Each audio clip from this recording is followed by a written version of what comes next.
Good evening to all of you. It is really a great joy to be back in Calcutta after what is almost exactly 1 year. Last year, when Swamiji came to speak in this city, I also came with him, and then I stayed for a whole week then. This visit is too short, I can already tell, but at least I'm here for a few days. I have, as my friend was explaining, spent almost all of my adult life in the ashram of Swamiji Kriyananda, both in Ananda village, which is the rural community that we have, and also living in Silicon Valley, helping to develop an urban model of our new kind of Kriya Yoga ashram. These communities are a particular wish of Paramahansa Yogananda as a way to help us all to make spiritual progress in the particular time and the particular places in which we live. I have been, as they said, with my husband David, responsible for that community since 1987. But a year ago, Swami Kriyananda, when he came to visit us, he asked me at that time to think of the whole world as my community. And instead of being quite so committed to that one spot, he asked if I would travel and share Master's teachings and all that I had learned from him. This was, of course, no hardship for me. I felt, ever since I met Swamiji, that what I had learned from him was meant to pass through me and not to stop with me. And it takes some time before one feels a sense of confidence in being able to represent a true teaching. But unknown to us, within a year from the time Swamiji asked me that, he left the planet last April, merged into the infinite, and that form that we were so accustomed to relating to ceased to exist in the same way. And so I and others of us who have been close with Swamiji for many years find ourselves suddenly put in the position where if we don't represent Yoganandaji's teaching and Swamiji's teaching, who will? It's in the hands of those who understand as much as they understand to share it across. So a year ago I was here, Swamiji's invitation to me to come and be where he was and then to follow up with classes, and had the privilege of meeting many of you. It was for me a very important and interesting experience last year to spend 2 months traveling around India and sharing these teachings. Of course, Calcutta is the city from which Yogananda came, and these teachings that he brought to America, he brought from here. And I learned them from an American man in California. And so my understanding of how it related to the teachings of India, how it related to the culture of India, was very dim for a very long time. I've actually been coming to India for some 30 years, but all of my trips until last year were in the nature either of coming to be with Swami Kriyananda, or else for many years my friends and I and my husband, we brought American devotees to India, to places holy to Yogananda's life. And so I would spend a week here in Calcutta going to the glorious holy places around here, where Ramakrishna lived, where Yogananda lived. But now my responsibility is different than just to meditate and feel inspiration. I've also been asked to communicate, and to communicate what it is that Yogananda taught and how Swamiji taught it. And I've had to put my mind to this a great deal, first last year and even more so on this trip. From this point of view, in Autobiography of a Yogi, and in The Path, which Swami Kriyananda wrote about his life with Yogananda, there's a great deal said about why this avatar and this line of avatars, including Babaji, including Christ, including Krishna, as to what they are doing in taking these physical bodies at this time. The more recent ones, of course, Jesus and Krishna were from a long time ago. Babaji is living still in the Himalayas, but the others, we have photographs. They were that recent. Lahiri, Sri Yukteswar, Yogananda. Of course, Swami Kriyananda was living until just a few months ago in a physical body. And souls like these do not incarnate for any reasons of their own. Someone like myself, like all of us, we are compelled to take a physical body because we have karma that we have to work out. And the word karma, when I say it in this way, I've learned that in the way Swami Kriyananda taught us, the word in America is a little different than it's sometimes used in India. In India, it's sometimes used as a kind of explanation why nothing can be changed. In America, we learned it exactly the opposite. We learned that if it's just your karma, then you can exert your willpower and you can make it completely different. I've been actually quite amused by the different emphasis that people put on it. One is a downward sighing sort of concept of karma, and the other is a dynamic, I can take charge of my life concept of karma. And these ideas of what it means to be a spiritual person, as I was starting to say, the souls like myself and like almost all of us who are not avatars, we're compelled to be born. There are certain things that we do not understand about infinity, about perfect happiness, about who we are and the nature of reality. And those, what I will call unlearned lessons, that's really the best word that I know of in English for the word karma. It's unlearned lessons. And all of those lessons have to do with where does happiness come from, what causes sorrow, and what is eternal, and what is merely transitory. And how can we learn to live our lives in such a way that we experience the bliss that is our nature, that we do not experience the sorrow that is delusion, and that we understand the nature of this life as being something that comes and goes, and live always in that greater reality of eternity. Of course, that is closely related to the question of happiness and suffering. So we are here because there are many things about our life experience that persuade us that bliss is not our true nature, that persuade us that life is difficult and that suffering is inevitable, and that, well, it's just my karma. And we sort of fall into this attitude which is not really who we are, why we were born, why we were created. So we have these life experiences time after time, giving us the opportunity to walk right into that wall of suffering and have the opportunity to understand whether we can see the divine behind it. And if we can't, we get to go through the cycle again and again and again and again. We get to live out the illusion of mortality, that the temporary is real. When Swami Kriyananda passed away, he died suddenly, not suddenly in the sense that he was 86 years old and had been right to the gates of death on numerous occasions and was, especially in retrospect, saying goodbye left and right to everyone. Even with a long letter he sent out at Easter time, it was quite clear that his life was coming to an end.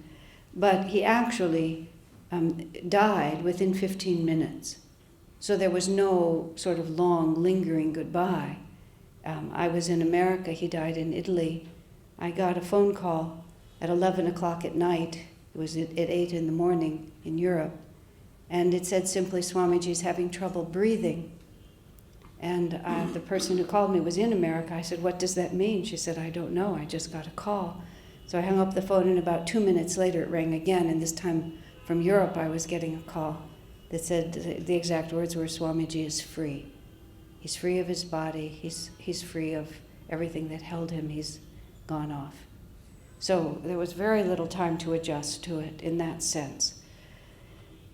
Much later, I was feeling naturally a great sense of his absence. It was paradoxical, actually, because from the time he left his body, his presence was much more intense, not only for me, but for many others. But of course, if you've known someone for so long in a particular form, when that form goes away, there's a pronounced sense also of absence. And I haven't lived on the same continent that Swamiji has lived on for many years, so I would only see him intermittently.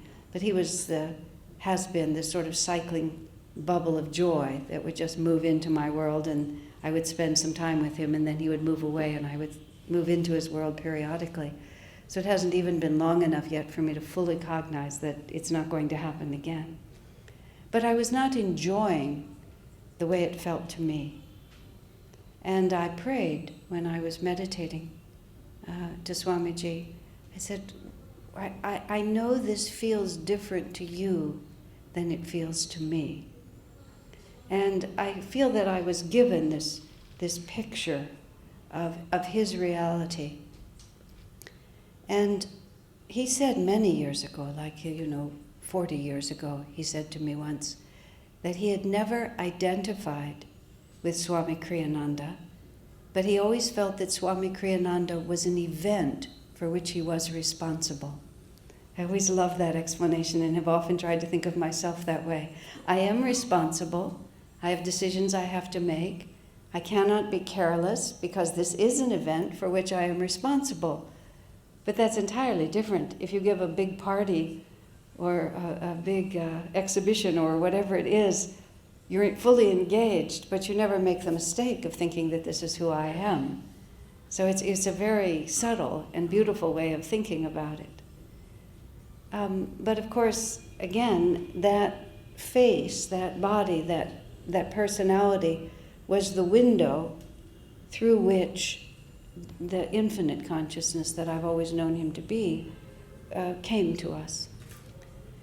And another friend described that when Swamiji passed away, the way she described it, she was there, she arrived a minute or two after he stopped breathing. And she described the room as being utterly still, with a kind of stillness she'd never perceived before. And I started thinking about that stillness and that stillness of death, and the fact that we are never completely still. Our heart is always beating, and it beats so steadily that we don't normally even think about it. You can, make yourself aware of your heart beating, and if you're very frightened or something, you'll hear it beating. And the blood, therefore, is always pumping, and the lungs are always moving. I mean, this is the definition of being alive in a human body.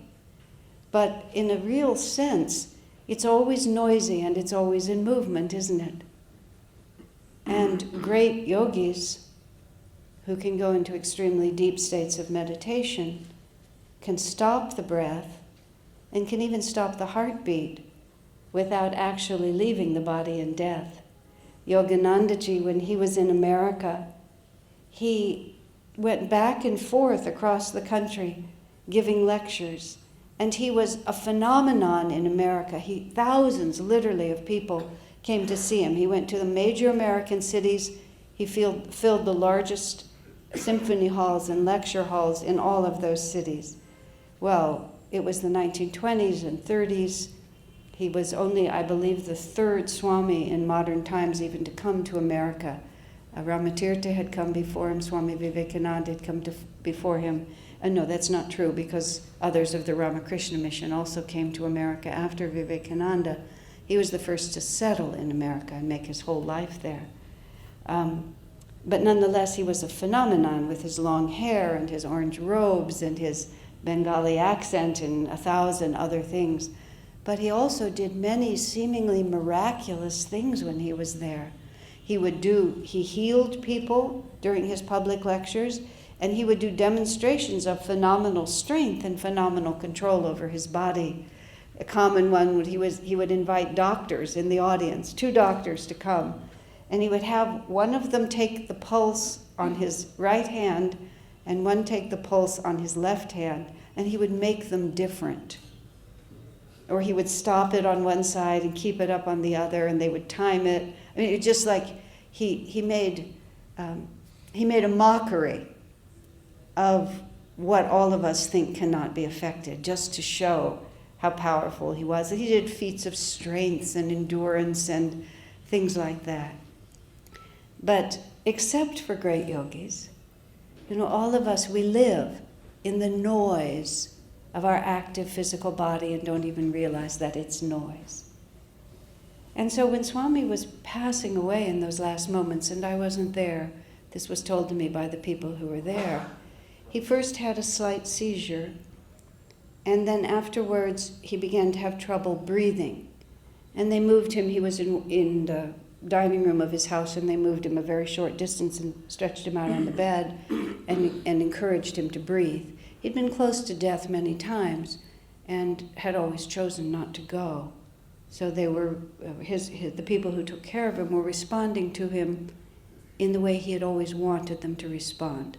Because every time when he went to the edge, he felt he had more work to do, so he came back. So they were encouraging him to breathe, not realizing that soon he wouldn't. But he lay there, he took a few more breaths, and then finally he just stopped breathing. Now, any of you who've ever been with anyone who's passed away, of course, that is the moment, which is they're breathing, and then they're not breathing anymore.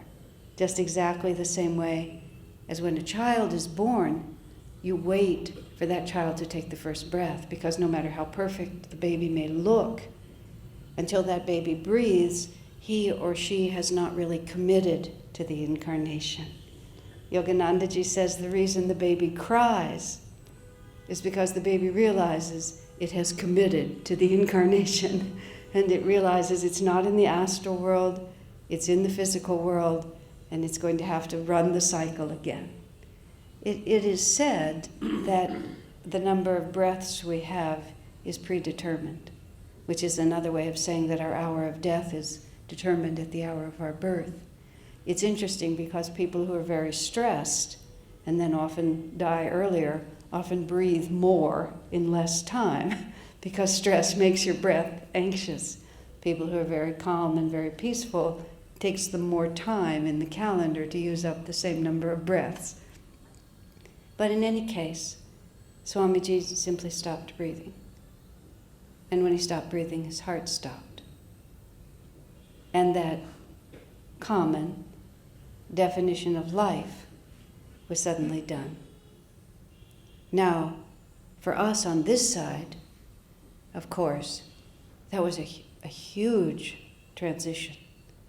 Just an unspeakably large transition. But from his side, at least this was the picture that was given to me, I have sometimes in my life done snorkeling, where you put a mask on and you get to go look in the underwater. And there's this point, which I always really enjoy, where you can kind of float and the water line is right here. And so you can come up and see above the water. You can go down and see under the water. And 2 completely different worlds. If you're somewhere under the water where the water is very clear, like in the South Pacific or some places where I have been, you can just look underwater as easily as you can look here, perhaps more easily given the quality of air in Calcutta, but let's say really clear air. And so you're conscious of the fact that just under the surface, this entire society goes on, of corals and fishes and sharks and all these different things. There's just this whole organized universe that goes on as far as you can see. Then you come up, and there's this whole other universe here. Astral and physical, however you want to call it, but it's very dramatic. And then you can hang out right in the middle between the 2. Well, I had that picture of the infinite sea, which of course is often how people describe divine consciousness. And I had this picture of Swami Kriyananda being just the slightest wave on the surface of the sea. Paradoxically, the human mind imagines that the big waves are the really important waves on the ocean. But in fact, as Yogananda described it, the really important waves are the ones who stay very close to the sea, because they have not really separated themselves more than is necessary from the infinite. Those who raise their waves really high are those who are trying to stand on their own and show their individuality instead of moving as part of the greater reality. So Swami Kriyananda was the tiniest, I think of it like a little trap door. It's the tiniest little trap door through which the infinite was able to pour. But the trap door, which we called him, was such a tiny part of his consciousness. And for the whole of the 86, almost 87 years he lived, he had to keep that heart beating and that breath coming in and out. But we live in our physical bodies exactly as long as it serves our divine evolution, or it serves the purpose for which we were born, which is to say God's purpose for us. We breathe exactly as long as that purpose is served. And the moment that purpose is served, there is no other reason for this body to exist. Swamiji writes in his Raja Yoga course, Art and Science of Raja Yoga, he says, we manifest a physical body that is the right set of qualities for us to be able to express the full potential of the divine consciousness, the divine realization that we have at that point. This is an interesting explanation also for how animals evolve. Because you can see that a dog, for example, has a lot more options than a snail. And a horse has a lot more options than a frog. It can just do more. It can have more experiences. It has a bigger body. It can move over greater distances. Conceivably also it can come in contact with more evolved beings, like human beings. Dogs and horses especially can often live a whole incarnation with human beings. It's very good karma for an animal because it's existing in a higher vibration. But you can also imagine that the potential of being a horse or being a frog is considerably less than being a human being. You can express a lot more of the potential of divinity through a human body than you can through a frog's body. You have hands, you can create, you have a tongue, you can speak, we have a will that we can use, we have a sufficiently developed ego to reflect upon our own condition. Even a very advanced dog cannot think abstractly. He can't think, oh, I wonder what became of the 6 other puppies in my litter. 2 of them went into a family in Gorgao. I wonder what it's like to live over there. I heard one of them even emigrated to America. A dog just can't abstract like that. It knows its own reality, it moves by instinct, but a human being can. We can reflect. We can contemplate the effect of our own actions and then decide again how to behave the next time. So we have a greater potential, and when our consciousness evolves to the point where no animal body can express our divine potential, then we get a human body. But each incarnation also is there. This is where, these are our unlearned lessons, what is eternal, what is ephemeral. We get identified and attached to these human bodies, and identified and attached to the human bodies that we are in relationship to, whether through biology or affinity. We are attached also to them. And we think in our minds that the reason we're here is because of these conditions, and that these conditions define our consciousness. Where in fact, it's our consciousness that drew us to these conditions, always because of unlearned lessons about the nature of bliss.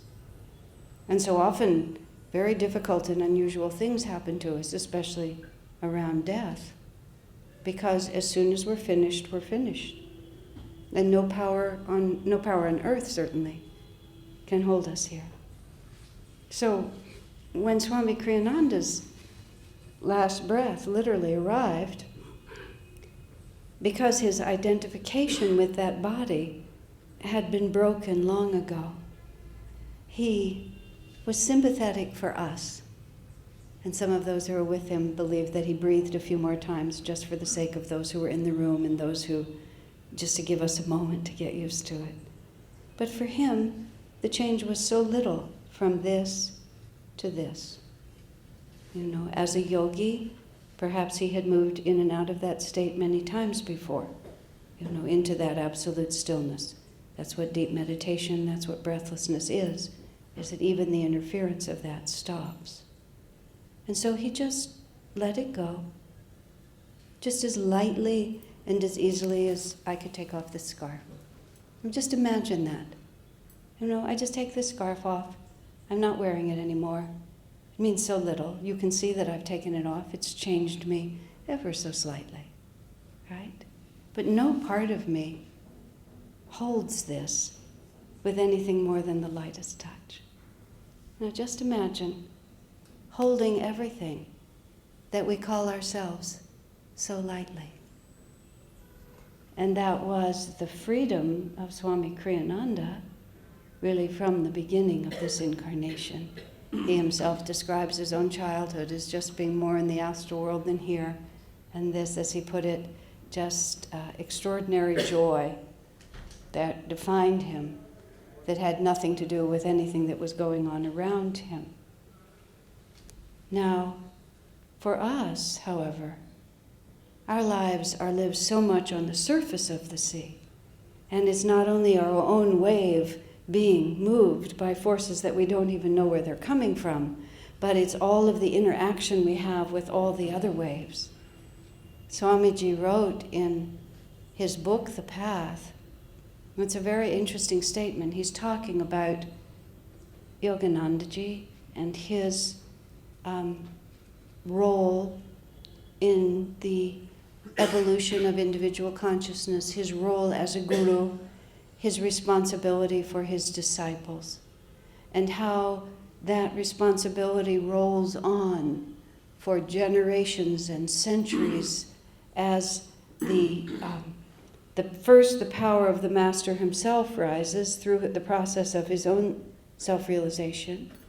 Then when his self-realization is made, all of those individuals who are destined to have their own consciousness raised by his intercession all gradually form around him. Swamiji describes it as great stars with all of the galaxies and solar systems that are all held around it. And he talks about the repeating relationships that we are drawn again and again into the orbit of a great master. And according to the Indian tradition, of course, that relationship with the guru is God-defined. And we are given the master who's going to take us from our state of delusion to our state of freedom.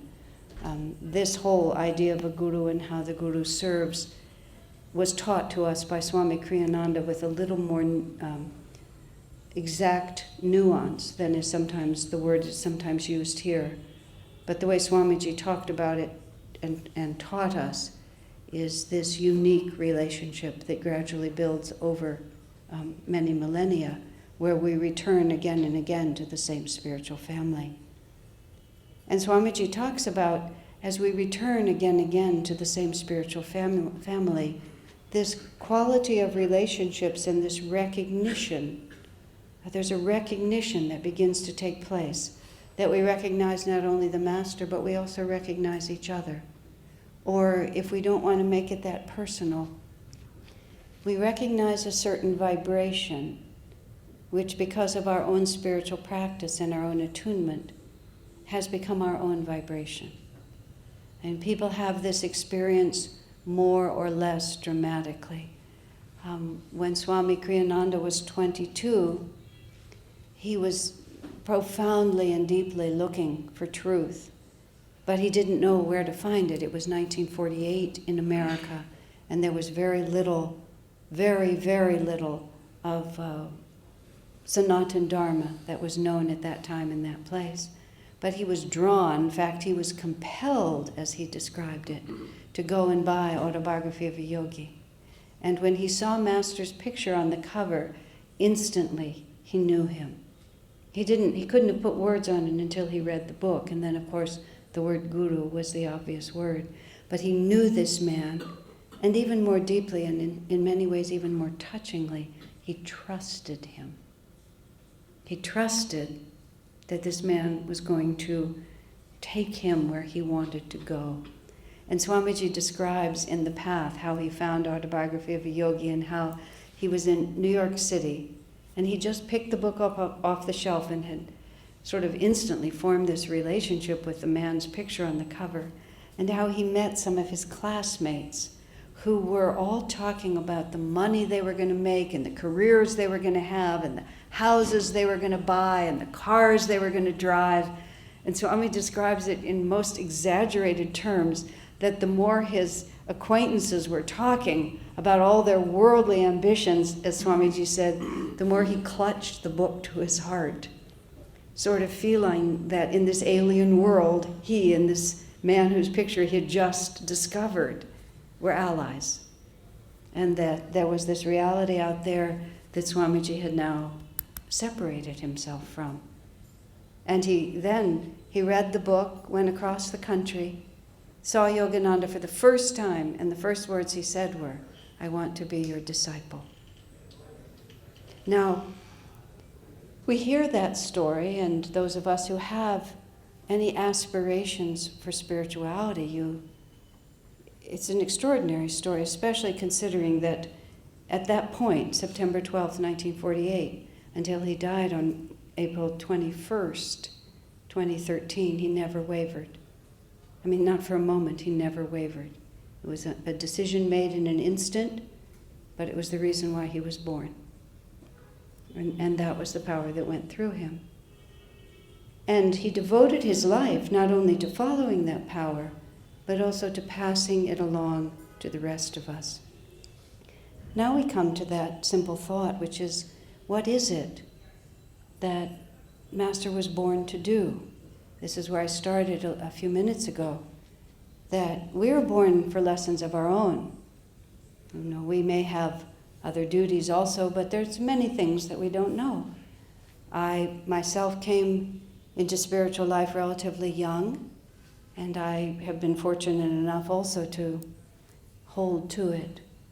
Once Swamiji was asked what was his greatest accomplishment, and after he laughingly said he doesn't feel like he's accomplished anything, that all of it has been done through him by God, he said that I've stuck it out to the end. That was the way he put it. Sometimes people ask me, how do you make spiritual progress? I say, you don't give up. Just as simple as that. That's all I can really say after 40-some years, which is an amazing number of years to me, because I feel like it was yesterday when I started, and I know that sounds like a big number. I don't know how one makes spiritual progress. I just know if you show up every day, and then no matter what happens, show up the next day, that sooner or later you turn around and behind you, lo and behold, you become someone else. I've written 3 books in my life now. I hope to write more.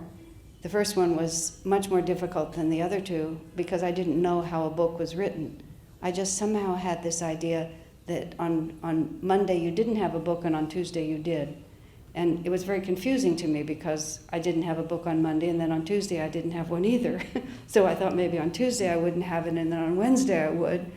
And finally, oddly enough, it occurred to me that a book is written a sentence at a time. So I started writing sentences, and then I looked back behind me, and suddenly there was a book. And I think that's how spiritual transformation happens. You just don't quit. And no matter how gruesome the unlearned lesson, you just face it and go on. And finally you look back and you realize that you've left yourself behind countless times. Just the one you thought you were just fell by the wayside, and another one took its place, and then another one took that place, and finally you're a lot happier than you were when you started. Someone asked one of my batchmates, I love that word, that's the word I learned here, one of my spiritual batchmates, what his state of realization was. He answered perfectly, I'm a lot happier than I was before. And that's a lot.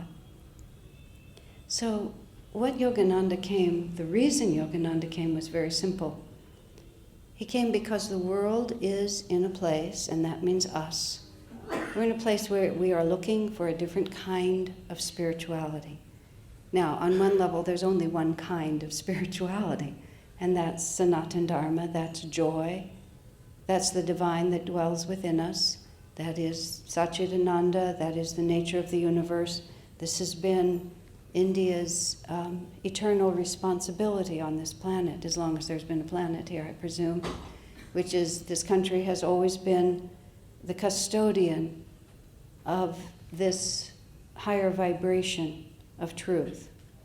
India's had its ups and downs and is now on the rise again in the esteem of the world and in the development of itself.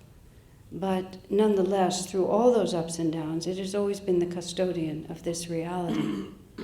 At the same time, we have been through a long period of Kali Yuga.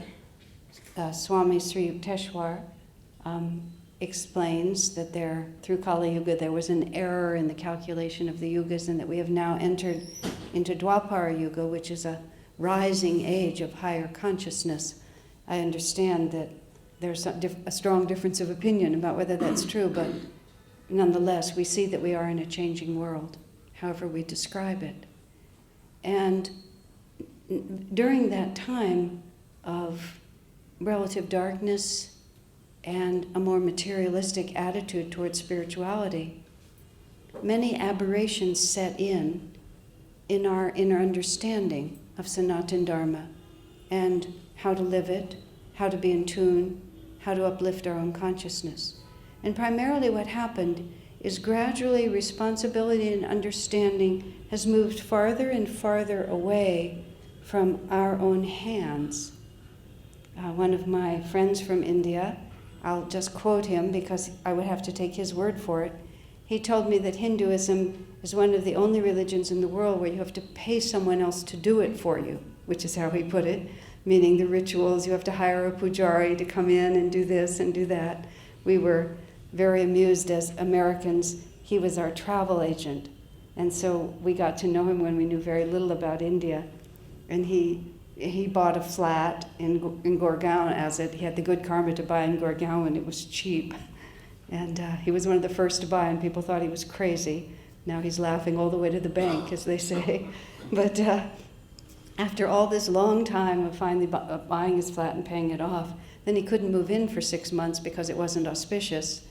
And then when he finally did move in, the pujaris came and lit a fire and ruined the paint job and broke coconuts on the walls, and then he had to clean the whole thing up again before he could move in. He explained all this to us, which we were just incredulous because it was so far outside of our reality. But then that's again when he said, someone has to do it for us because it's so complicated, we no longer know how to do it for ourselves. Well, on my side of the planet, where the teachings of Jesus are the dominant teachings, then you have to belong to the right church, you have to go to the right rituals, you have to be saved by Jesus Christ. He's the only one who can save you. If you don't believe in him, that's really, really too bad because that's it for you. That's just the way it is. I was raised Jewish, so part of the definition of Judaism is to definitely repudiate Jesus. So of course, in my world, to accept Jesus was anathema rather than salvation. And so we were all just bickering with each other over these dogmas, none of which were really talking about the only thing I was interested in, which is how to be happy, how to avoid suffering, how to gain some mastery over my life, how to tell the difference between that which is lasting and that which is ephemeral, how to feel from some inner place why I was born, what I'm supposed to do. Doesn't everybody want the same thing? Jew, Christian, Hindu, who cares? We're all looking in this world for some place to stand that doesn't move all the time, from some point of view that has some consistently strengthening reality to it. The most disconcerting thing to me about life was just how random it was.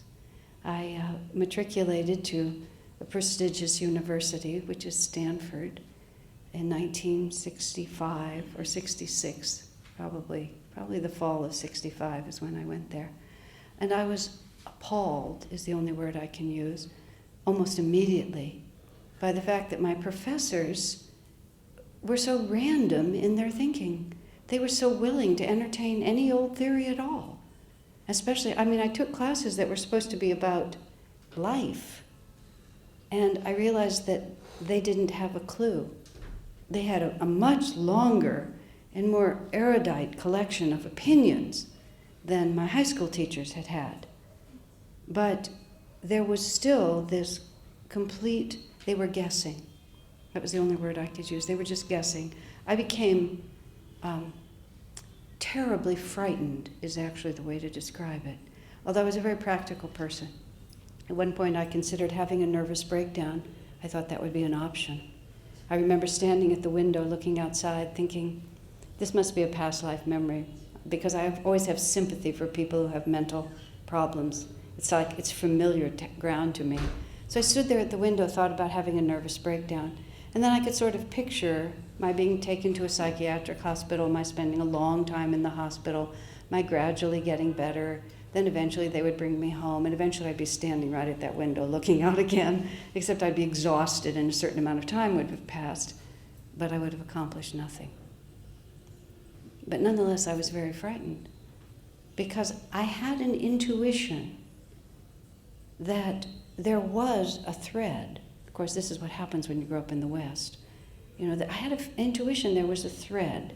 In India, no matter how ritualized the idea has become, the idea is still there, that there is a thread, there is a truth, and you can live by it. And it wasn't until I met Swami Kriyananda that I saw, oh, there's the thread. He became for me the thread. As I put it, he was the one who held my kite string, holds my kite string. I am the kite, every direction, but he's got the string. But I saw through him, I saw the light, the beam of light that came and that you could follow. So what these masters incarnated to do, and the way the story is told in Autobiography of a Yogi, I don't know what the masters are telling us when they tell these stories. The picture I have in my mind I don't think is really the picture of what it was like. But this is how Swamiji writes it. Jesus appeared to Babaji and said, in the West, they're doing good works, they're serving people, but they've just completely forgotten about inner communion. They don't remember anymore that the kingdom of God is within. And more than that, they no longer know how to access it. And so Jesus and Babaji together, and Babaji said later, I see many potential saints in Europe and America waiting to be awakened.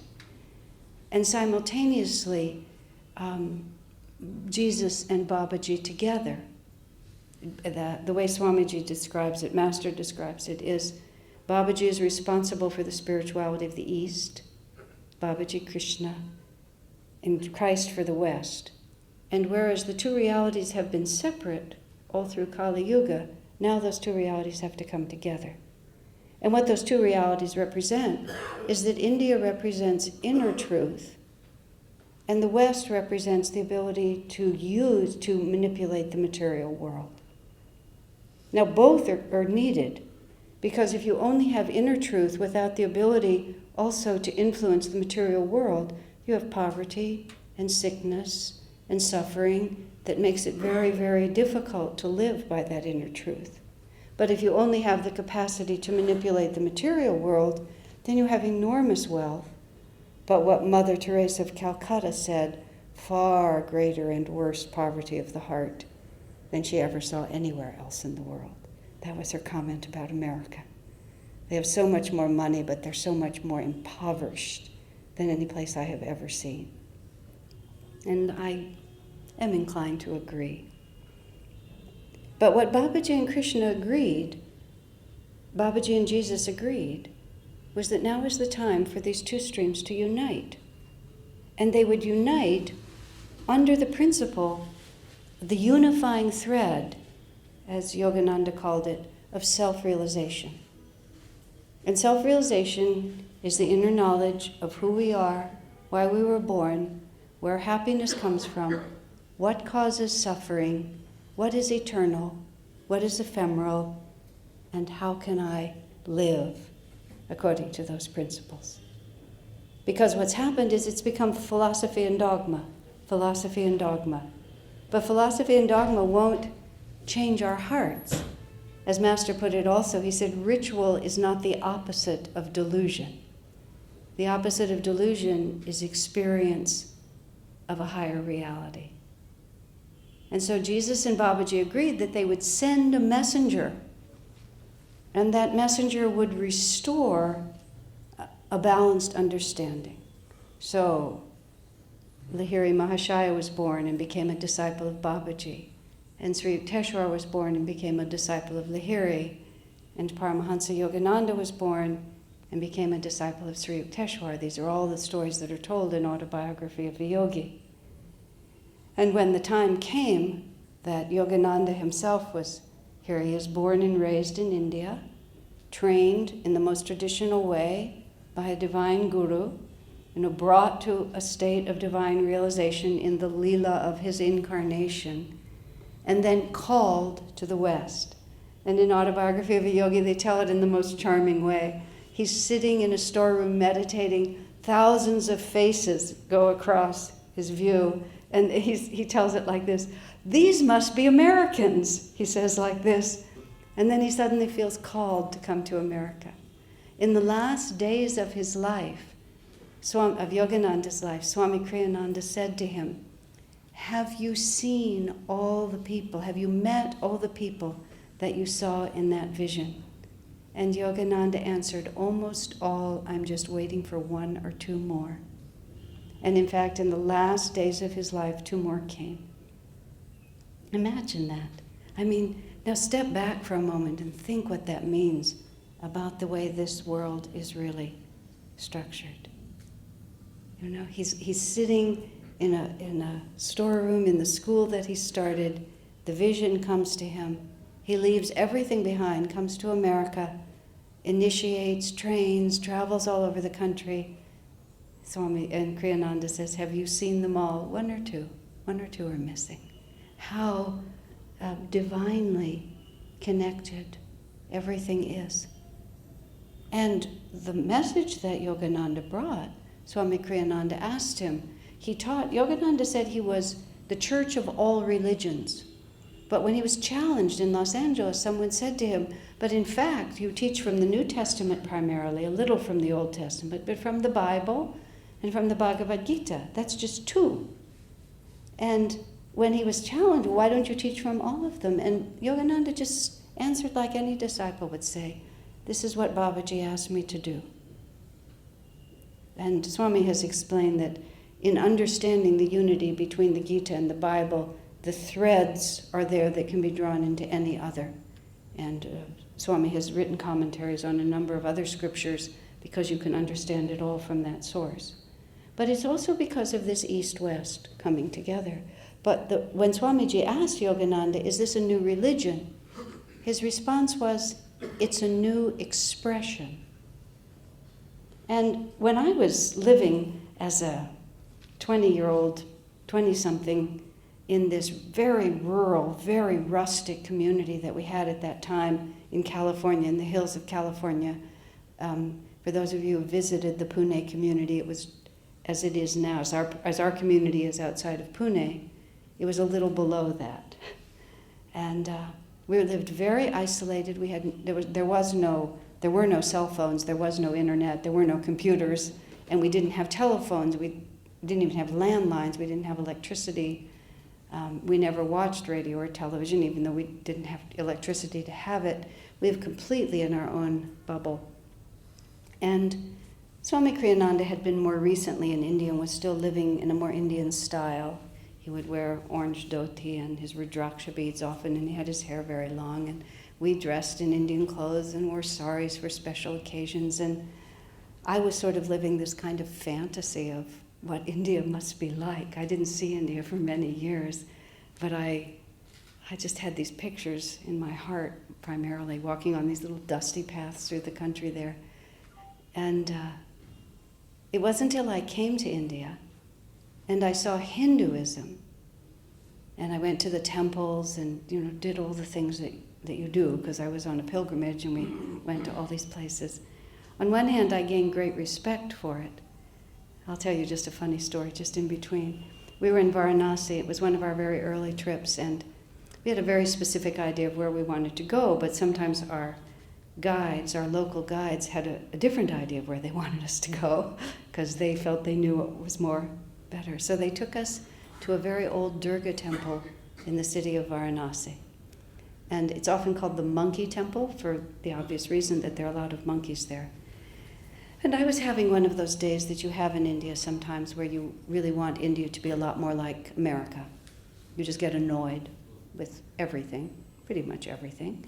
And I was in that temple, and there were a lot of monkeys around, and there was a pujari there who kept putting this marigold garland around me, and the marigold garland wasn't fresh, so it had a really pungent odor, and he kept putting it on me, and I kept taking it off and putting it somewhere, and he kept finding it and finding me and putting it back on me. I was not having a happy experience.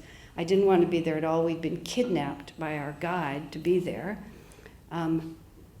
It wasn't really clean. It wasn't at all orderly. And I just was having all these really negative thoughts. And I wasn't paying attention, and I became between two monkeys, which is a really stupid thing to do. I take responsibility, but God was playing with me. Mostly I'm having really negative thoughts about this ancient temple, like a little presumptuous on my part, just a teeny weeny bit. So I walk between these monkeys, and a monkey jumps on my back, just bing, like that. I was told later by my friend, I have no recollection of this, I apparently, with great presence of mind, grabbed the monkey from behind, hurled him onto the ground, and yelled at him. This is what I yelled, "Get off of me, you filthy thing!" I said like that, and I threw him to the ground like that, at which point he closed his teeth, fortunately over my dress, not over my leg, and I'm pulling on my dress like this, "Give that back, give that back." I did all of this completely instinctively, and he had such a tight grip on my skirt that he took a big mouthful out, and I had a big hole. By then, of course, the entire temple has rushed over and is trying to protect the idiot American who's gotten herself in all this trouble.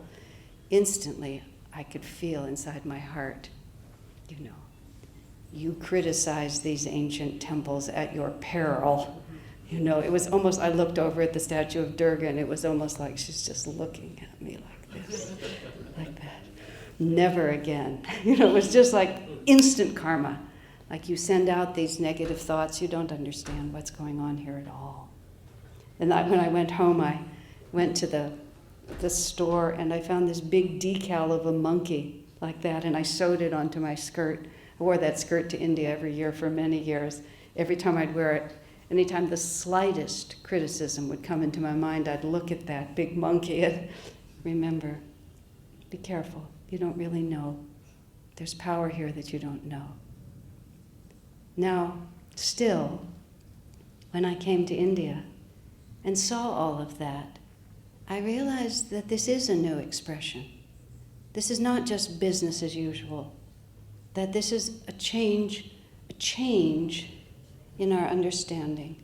Because what Kriya Yoga is, which is the essence of what Yogananda brought, is that he's putting spiritual responsibility back in the hands of every single individual.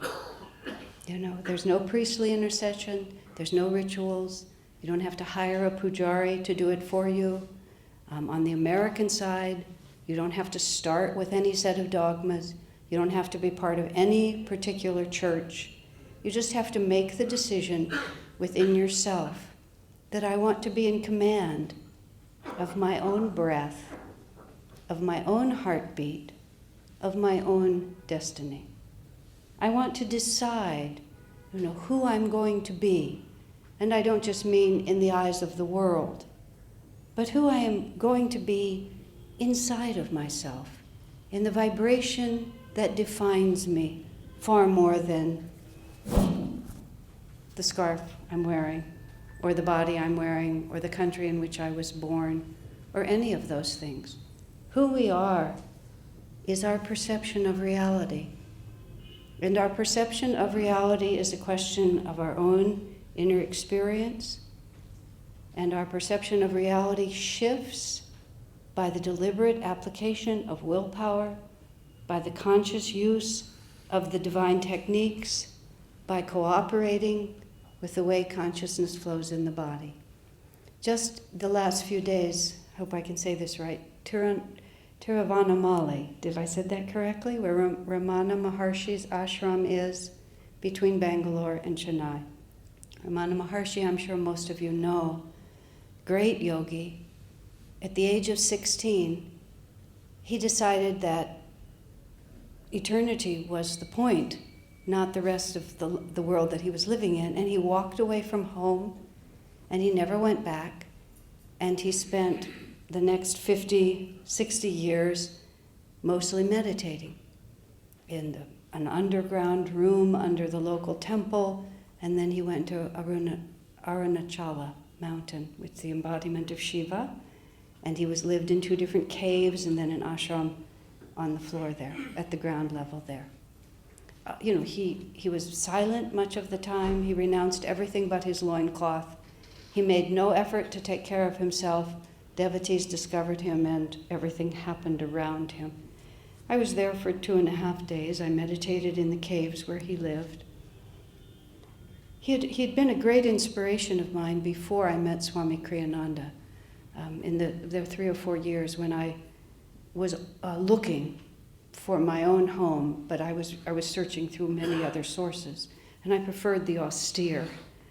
I learned more about devotion after I met Swami. But he was very austere. And meditating in those caves, I thought to myself, just like, what would it feel like to just know that there was no purpose in life except to realize God, to meditate until I realized Him, and to be absolutely fearless in following that impulse. He was 16. He walked out of the house. He found the temple. He sat down. He started meditating. He didn't ask, what will I eat? How will I be sheltered? What will happen to me in my old age? Who will take care of me? What about the rainy season? And he was oblivious to the mosquitoes. He didn't ask. My friend and I, she carries the mosquito repellent, and as soon as we see one, we're going like this. He meditated. He was completely covered, and he didn't even know. I tried to think, what would it feel like to be like that? And then I remembered a question that was asked to me in the course of this tour, when somebody was commenting about the fact that I went to live with Swamiji at a relatively young age, and I just walked away from many things that looked important to people. She just asked me like this, were you worried? Were you worried about what was going to happen to you? And I sort of looked at her like, no, of course I wasn't. And then I just had to say, honestly, it never crossed my mind. And it never crossed my mind that I was in any jeopardy of any kind. Instead, I felt I felt just the opposite. I felt freed from just this world that I didn't know how I was going to find my way in it. And I don't claim that as anything special, because it didn't feel like anything special to me. It just felt like the opportunity was in front of me. It was the opportunity I wanted, so I walked into it. And in a weird way, I realized that's exactly how Ramana Maharshi must have felt. He just saw an opportunity in front of him. He just stepped into it. And for him, it was as natural as anything else to do that. Because that's how we all are. We have a certain vibration of reality. We incarnate in the body and in the circumstances that allow us to express exactly who we are. And then we go forward and express it. And what's natural to us is just natural to us. And what isn't is a little incomprehensible. But you see, what Kriya Yoga allows us to do, just cooperating with the way that we're made, it allows us to gradually gain the experience that makes a more and more subtle level of reality natural to us. And people who practice this meditation or a meditation like it that really actually shifts your inner vibration, you don't really recognize why or how you have changed. It's just the same experiences come to you and you realize that you're responding completely differently. You know, our spiritual progress is like a spiral staircase in which we keep circling the same realities. My picture of it, we tend to think of our progress as linear. I'm standing here, I get over this piece of karma, I get over this piece of karma, I get over this piece of karma. Unfortunately, it's not quite so neat or square. It's really, literally, we are ascending the spine. The Kundalini is rising in the spiral way that it does. But if you think of a spiral staircase around the pole of the spine, and the pole is striped, but not horizontal stripes, it's vertical stripes. Imagine a vertical pole with lots of stripes.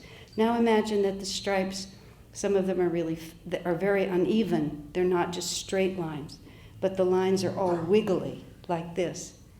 And there's all these different colors, and the colors wiggle, and they get really, really narrow, and then they get really wide. So it's this kind of chaos, but you can still see all these vertical threads.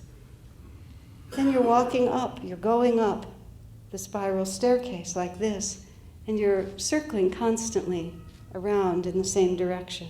So right now, you're passing a green stripe, let's say. Maybe it's a stripe of anger or fear or insecurity or great success.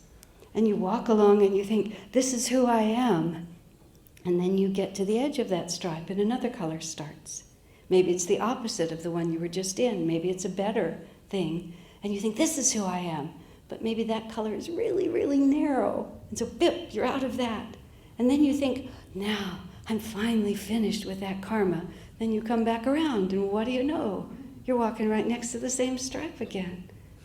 But each time we come around, our vibration is more subtle. And when our vibrations are more subtle, we just see the world a little differently. And that which used to frighten us doesn't frighten us anymore.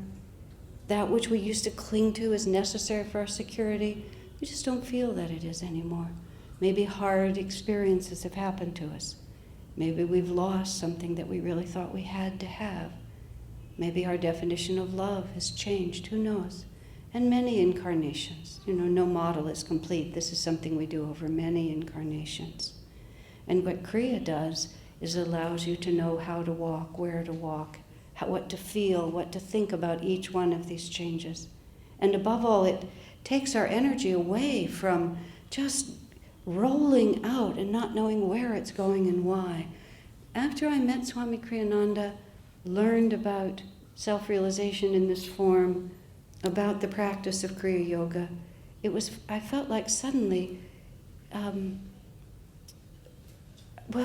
there was a consistent thread. And that thread was my own internal consciousness.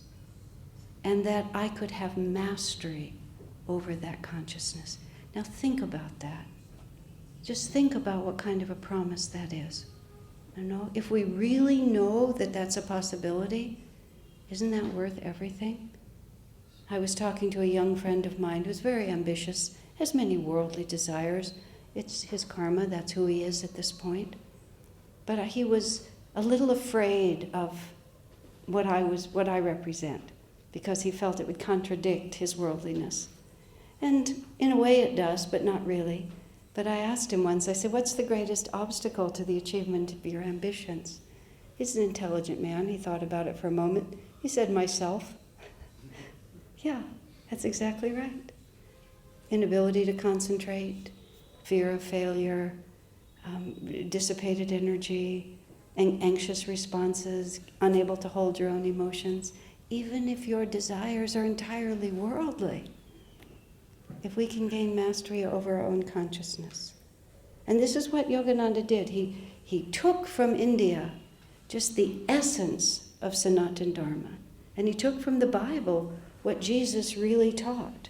And he put them together. He called it Kriya. Kriya is such a simple word. He could have called it Yogananda's great invention for all time.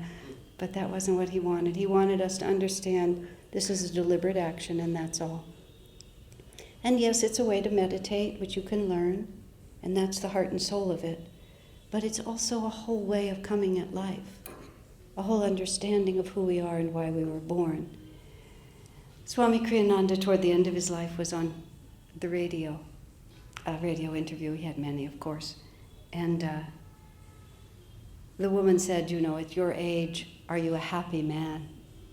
And Swamiji said, what he often answers, he says, most people will say they're happy. Most people don't want to admit at the end of their lives that it's been a bust. Only a few are willing to say that, even though some have it written all over their faces.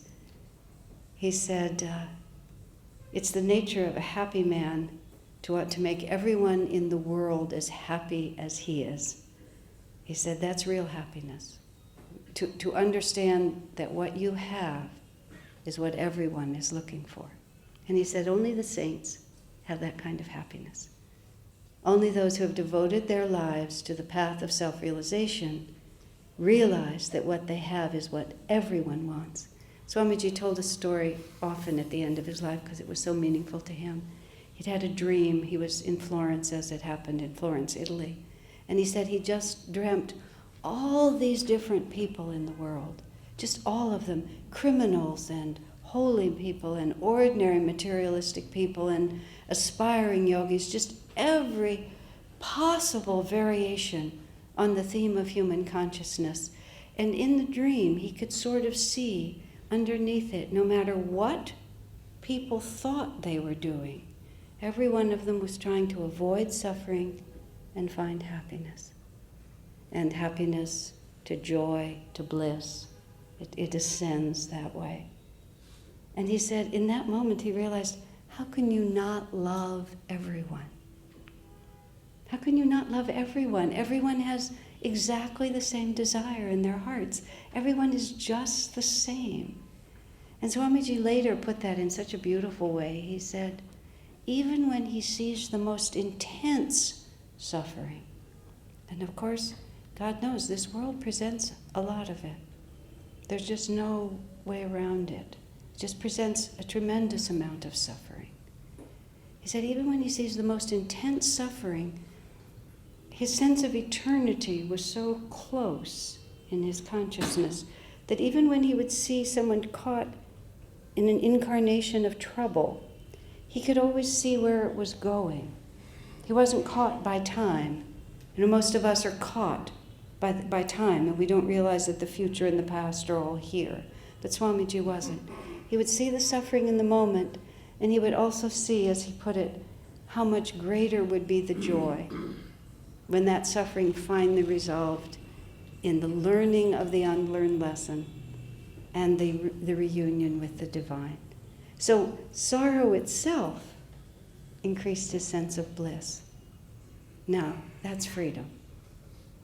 That's really and true freedom. And of course, that's the power of a saint.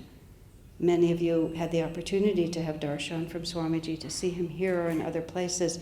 That's the simple power of a saint. We look at each other and we see the body that we're wearing, we see the condition that we're in, we see the sorrow that you're carrying, the disappointment that you're carrying, the pain that you're carrying, and we reinforce that in each other all the time, don't we? Swami Kriyananda would look at us and he would just see the free soul. And projecting that thought so mightily, even on a whole room full of people, all of a sudden we would see it too. I remember once I was listening to Swamiji talk in a very large hall, very large for America at that time, about 700, not so large for India. And as it happened, it was very full, and I was an assistant for the program, so I wasn't really an invited guest, so I didn't take one of the seats, but I sat on a box that was up against the back wall in this large room that was dark. And I'm sitting up against the back wall, and Swami takes the podium, the speaker, and he begins to speak. And of course he's speaking, as he always did, about God, Guru, Kriya, and everything like that. And in the moment that he started speaking, it was as if he was sitting like this close to me, just talking to me in the most personal way. In a hall sometimes you think people are just declaiming, but he was like sitting in my living room, and we were having a cup of tea, and he was talking to me, which was an experience I had with him often, so I knew what that felt like. Intimate is the word. In this huge room, so foolish is the human mind, I thought, what an excellent loudspeaker system. That was my first thought. Wow, I wonder what brand this is, you know. We should get microphones and speakers like this. And I went through that whole thought, and I even started to look to see what brand they were. I mean, where is my brain? And all of a sudden I realized it had nothing to do, of course, with the sound system. It had to do with where he lived. You know, where he lived was infinite, and the nature of infinity, as Master says, omnipresent, is it's also, infinity also implies, I can't think of the opposite right at the moment, but the tininess of things. If you see the large, you also see the tiny, infinity in a grain of sand. Just that power of loving. The saints are there to tell us who we will become. And Yogananda's Kriya Yoga is saying, and here's the roadmap. Here's the roadmap. It's in your own hands. He made the statement, the only place that God can be realized is in the human nervous system. That is the craziest remark to me. But really it's fascinating, isn't it? In other words, the kingdom of God is within. And it's not so easy at first to turn our attention there. But finally, we are doing what we are born to do. And in that, the power of God comes. And in that, the power of freedom comes. And all that we are most deeply hoping for. As a great saint said, our hearts are restless till we find our rest in thee. And so it is. We can put it off for a really long time. But sooner or later, the restlessness of our hearts and our own desire for freedom will take us where we are meant to be. And may that be soon for all of us. God bless you.